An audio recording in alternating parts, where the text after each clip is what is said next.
ಸಿಂಹರಾಶಿ ವಿವಾದಗಳಿಂದ ಅಂತರವನ್ನು ಕಾಯ್ದುಕೊಳ್ಬೇಕು. ಏನೋ ವಿಷಯ ಬಂತು, ವಾದ ವಿವಾದಗಳಾಗತ್ತೆ. ಅಂತಹ ವಿವಾದಗಳನ್ನು ಬೆಳೆಸ್ಕೊಂಡು ಹೋದರೆ ಮತ್ತಷ್ಟು ಜಟಿಲವಾಗ್ತಕ್ಕಂಥದ್ದಿದೆ. ಹಾಗಾಗಿ ಅದಕ್ಕೊಂದು ಏನೋ ವಿರಾಮವನ್ನು ಹಾಡಿ ನೀವು ಅದನ್ನು ಇತ್ಯರ್ಥ ಮಾಡಿಕೊಳ್ತಕ್ಕಂಥದ್ದು ಒಳ್ಳೆಯದಾಗಿರುತ್ತೆ. ಆತುರವಾದಂತಹ ಕೆಲಸಗಳು, ಆತುರವಾದಂತಹ ನಿರ್ಧಾರ ಇದರಿಂದ ಹಾನಿಯಾಗತ್ತೆ, ನಷ್ಟವಾಗತ್ತೆ. ಯಾವುದೂ ಕೂಡ ನೀವು ಅಂದುಕೊಂಡಂತಹ ರೀತಿಯಲ್ಲಿ ಆಗದೇ ಇರತಕ್ಕಂಥದ್ದು. ವಾಹನ ಚಾಲನೆಯಿಂದ ಸ್ವಲ್ಪ ತೊಂದರೆ ಅಥವಾ ಸಮಸ್ಯೆ ಇದೆ. ವಾಹನಕ್ಕೂ ತೊಂದರೆ ಇರಬಹುದು, ನಿಮಗೂ ತೊಂದರೆ ಇರಬಹುದು. ಎಚ್ಚರಿಕೆಯನ್ನು ವಹಿಸ್ಕೊಳ್ಳಿ. ನಿಮ್ಮ ಕಾರ್ಯವೈಖರಿ, ನಡತೆ, ಸ್ವಭಾವ, ಆಡ್ತಕ್ಕಂತಹ ಮಾತು ಇವೆಲ್ಲವೂ ಕೂಡ ಸಮಾಜದಲ್ಲಿ ಟೀಕೆಗೂ ಗುರಿಯಾಗತ್ತೆ. ವಯಸ್ಸಿಗೆ ಅನುಗುಣವಾದಂತಹ ಉದ್ಯೋಗಕ್ಕೆ, ಸ್ಥಾನಕ್ಕೆ, ಆ ಒಂದು ಹುದ್ದೆಗೆ ಅನುಗುಣವಾದಂತಹ ತೂಕವಾದಂತಹ ಮಾತು ಬೇಕು. ಬಹಳ ಹಗುರವಾದಂತಹ ಮಾತುಗಳಿಂದ ನೀವೇ ನಿಷ್ಠುರಕ್ಕೆ, ಟೀಕೆಗೆ ಒಳಗಾಗ್ತೀರಿ ಅಂತಕ್ಕಂಥದ್ದು. ನಕಾರಾತ್ಮಕವಾದಂತಹ ಆಲೋಚನೆಗಳಿಂದ ದೂರ ಉಳಿದು ಬಿಡಬೇಕು.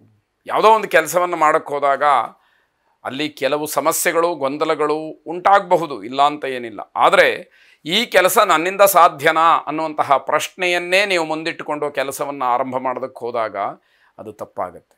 ಈ ಕೆಲಸ ಎಷ್ಟೇ ಕಷ್ಟ ಆದರೂ ಕೂಡ ನಾನು ಮಾಡಿ ಅದರಿಂದ ಜಯವನ್ನು ಸಂಪಾದಿಸ್ತೀನಿ ಅಂತಕ್ಕಂತಹ ನಂಬಿಕೆಯ ಆಧಾರದ ಮೇಲೆ ಕೆಲಸವನ್ನು ಪ್ರಾರಂಭ ಮಾಡಬೇಕು. ಆ ರೀತಿ ಧನಾತ್ಮಕವಾದಂತಹ ಚಿಂತನೆ ಮನಸ್ಸಿನಲ್ಲಿದ್ದರೆ ಒಂದಷ್ಟು ಕೆಲಸ ನಿಮ್ಮದು ಆಯಿತು ಅನ್ನುವಂತಹದ್ದಾಗತ್ತೆ. ಬಂಧುಗಳಲ್ಲಿ ಅಥವಾ ಸ್ನೇಹಿತರ ಮಧ್ಯದಲ್ಲಿ ಅನುಚಿತವಾದಂತಹ ವರ್ತನೆಯನ್ನು ಮಾಡಬೇಡಿ. ಯಾವುದೋ ಒಂದು ಕಾರಣಕ್ಕೆ ವಿದ್ಯೆಯೋ, ಬುದ್ಧಿಯೋ, ಹಣವೋ, ಜನಬಲವೋ ನನಗಿದೆ ಅನ್ನುವಂತಹ ಒಂದು ಅಹಂಭಾವದಿಂದ ಸ್ನೇಹಿತರ ಮಧ್ಯೆ ಆಗಲಿ ಅಥವಾ ನಮ್ಮ ಬಂಧುಗಳ ಮಧ್ಯದಲ್ಲಾಗಲಿ ನಾವು ಅಹಂಕಾರವನ್ನು ತೋರಿಸಬಾರ್ದು ಅಂತಕ್ಕಂತಹ ಎಚ್ಚರಿಕೆ. ಪ್ರಾಣಿಗಳಿಗೆ ವಿಶೇಷವಾಗಿ ಆಹಾರವನ್ನು ನೀಡಿ. ಆ ಮೂಕ ಪ್ರಾಣಿಗಳ ಮನಸ್ಸು ಯಾವಾಗ ಸಂತೋಷವಾಗುತ್ತೆ, ನಿಮಗೂ ಕೂಡ ಇರತಕ್ಕಂತಹ ಕೆಲವು ಸಮಸ್ಯೆಗಳು ದೂರವಾಗಬಹುದು. ಶುಭವಾಗಿ. ಕನ್ಯಾ ರಾಶಿ, ನಿಮ್ಮ ವೈಯಕ್ತಿಕವಾದಂತಹ ಒಂದಷ್ಟು ಕೆಲಸಗಳಿಗೆ ಜನರನ್ನು ಹುಡುಕ್ತೀರಿ. ಅದು ನಿಮಗೆ ಯಾವ ಪ್ರಯೋಜನವೂ ಆಗೋದಿಲ್ಲ. ಸುಮ್ಮನೆ ತಿರುಗಾಟವನ್ನು ಮಾಡಿ ಸಮಯವನ್ನು ಕಳ್ಕೊಳ್ತೀರಿ.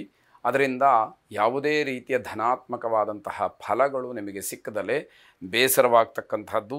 ಸ್ನೇಹಿತರ ಜೊತೆಯಲ್ಲಿ, ಬಂಧುಗಳ ಜೊತೆಯಲ್ಲಿ ಉತ್ತಮವಾದಂತಹ ಬಾಂಧವ್ಯವನ್ನು ಇಟ್ಟುಕೊಳ್ಬೇಕು. ಸ್ನೇಹಿತರು ಕೋಪಿಸ್ಕೊಂಡ್ರೆ, ನಿಷ್ಠುರವಾದರೆ ತೊಂದರೆ ಇದೆ. ಬಂಧುಗಳಲ್ಲಿ ಆ ರೀತಿ ಭಿನ್ನಾಭಿಪ್ರಾಯಗಳು ಬಂದರೆ ನೀವೊಂದಷ್ಟು ಅಗೌರವವನ್ನು, ಅಸಮಾಧಾನವನ್ನು, ಅತೃಪ್ತಿಯನ್ನು ಎಲ್ಲವನ್ನು ನೋಡಬೇಕಾಗತ್ತೆ.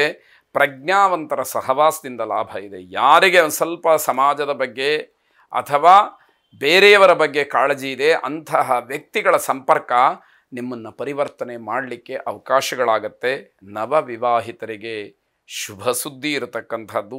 ಆರೋಗ್ಯದಲ್ಲಿ ವ್ಯತ್ಯಾಸವಾಗ್ತಕ್ಕಂತಹ ಸೂಚನೆ. ಅದರಲ್ಲೂ ಕೂಡ ಗಂಟಲಿಗೆ ಸಂಬಂಧಪಟ್ಟ ಹಾಗೆ ಒಂದಷ್ಟು ಸಮಸ್ಯೆಗಳಾಗಬಹುದು. ಎಚ್ಚರಿಕೆಯನ್ನು ವಹಿಸಿ.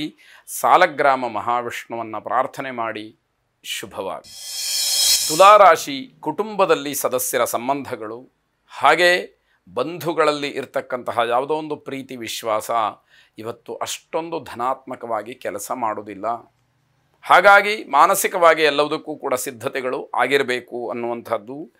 ಅವಿವಾಹಿತರ ಸಮಸ್ಯೆ ತಾರಕಕ್ಕೇರುತ್ತೆ. ಕೇಳೋರು ಯಾರೂ ಇಲ್ಲ. ಹಾಗಾಗಿ ಆ ಮದುವೆ ವಿಚಾರ ಬಂದ ತಕ್ಷಣ ಮಾನಸಿಕವಾದಂತಹ ತುಮುಲ ಅಥವಾ ಮಾನಸಿಕವಾದಂತಹ ಸಮಸ್ಯೆ ಮತ್ತಷ್ಟು ಹೆಚ್ಚಾಗ್ತಕ್ಕಂಥದ್ದು.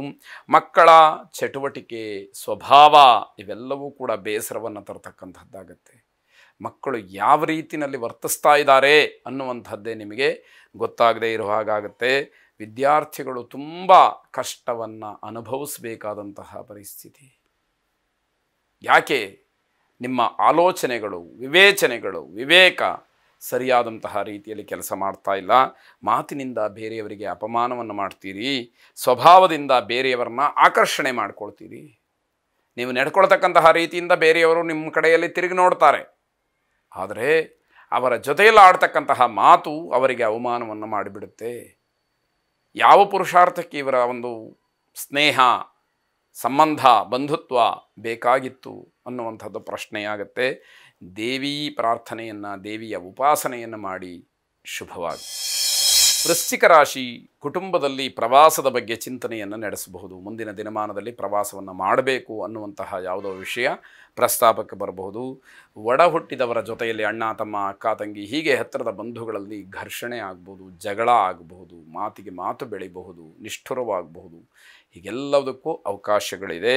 ಅಶಾಂತಿಗೆ ಕಾರಣವಾಗ್ತಕ್ಕಂತಹ ದಿವಸ ಇದು.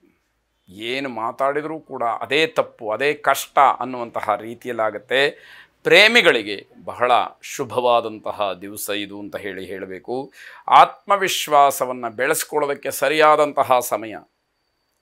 ಎಲ್ಲಿ ಆತ್ಮವಿಶ್ವಾಸಕ್ಕೆ ಬೆಲೆ ಇದೆಯೋ, ಎಲ್ಲಿ ಆತ್ಮವಿಶ್ವಾಸಕ್ಕೆ ಧಕ್ಕೆ ಬರೋದಿಲ್ವೋ ಅಂತಹ ಒಂದು ಉತ್ತಮವಾದಂತಹ ಸ್ಥಳವನ್ನು, ಸಮಯವನ್ನು ಆರಿಸ್ಕೊಳ್ಬೇಕಾದಂತಹ ಅನಿವಾರ್ಯತೆ ನಿಮಗಿರುತ್ತೆ ಅಂತ ಅರ್ಥ. ಉದ್ಯೋಗಸ್ಥರಿಗೆ ಬಡ್ತಿ ಸಿಗ್ತಕ್ಕಂತಹ ಸಾಧ್ಯತೆ. ಬೇರೆ ಯಾರಿಗೂ ಕೂಡ ಈ ದಿವಸ ಯಾವುದೇ ಭರವಸೆಯನ್ನು ಕೊಡಬೇಡಿ. ನಾನು ಆ ಕೆಲಸ ಮಾಡಿಕೊಡ್ತೀನಿ, ಹೀಗೆ ಮಾಡಿಕೊಡ್ತೀನಿ, ನನ್ನಿಂದ ಆದಷ್ಟು ಸಹಾಯ ಮಾಡ್ತೀನಿ, ಹಣ ಕೊಡ್ತೀನಿ, ಯಾವುದೇ ರೀತಿಯ ಭರವಸೆಗಳು ಬೇಡ. ಯಾಕೆಂದರೆ ಈಡೇರಿಸುವಂತಹ ಸಾಮರ್ಥ್ಯ, ಶಕ್ತಿ ಈ ದಿವಸ ನಿಮಗಿರುವುದಿಲ್ಲ. ಅಥವಾ ಆ ಸಂದರ್ಭಕ್ಕೆ ಏನೋ ಸಮಸ್ಯೆ ಬಂದು ಅದನ್ನು ನಿಮ್ಮ ಹತ್ರ ಮಾಡಲಿಕ್ಕಾಗೋದಿಲ್ಲ. ವಚನ ಭ್ರಷ್ಟರಾಗ್ತೀರಿ, ಮಾತನ್ನು ಕೊಟ್ಟು ಉಳಿಸ್ಕೊಳ್ಳೋದಕ್ಕೆ ಆಗದೇ ಇರತಕ್ಕಂತಹ ಪರಿಸ್ಥಿತಿಯನ್ನು ತಂದುಕೊಳ್ತೀರಿ ಅಂತ ಅರ್ಥ. ಉಗ್ರ ನರಸಿಂಹಸ್ವಾಮಿಯನ್ನು ಪ್ರಾರ್ಥನೆ ಮಾಡಿ. ಶುಭವಾಗಿ.